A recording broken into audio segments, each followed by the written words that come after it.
So then we're gonna do 3 of those strums on 7. So then we'll go. That's 5, 7, 7, 7. So the melody is like.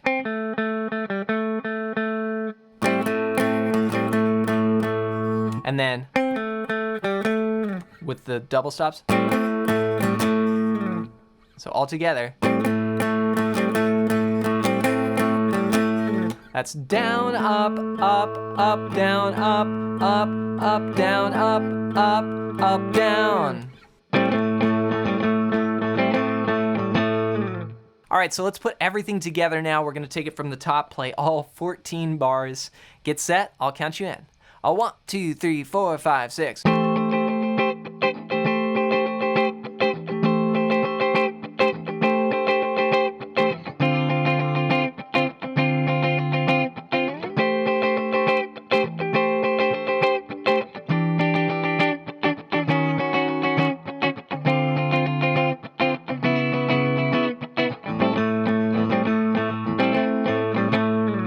So remember that it's like a 12-bar blues. We have the 1 chord and the 4 chord, and then we do a little turnaround, but that turnaround is so cool with those descending jazz chords.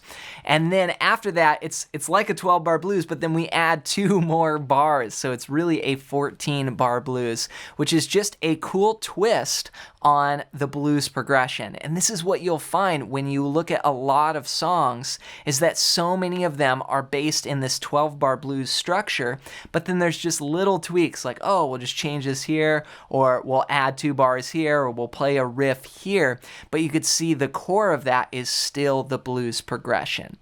So before you go, to help you put this together even more, be sure to pick up my ultimate fretboard guide at the first link down below. And this is definitely going to tie in with the next lesson when we start talking more about the lead parts and how you can play over this chord progression. So grab your copy completely for free. Just go to johnmclennan.com/fretboard guide or use the first link down below. Also, leave a comment below and let me know your #1 struggle with guitar right now. Just comment it down below so I can make some future videos here on the channel helping you out. As always, thanks for your support with the videos, and we'll catch you in another one real soon.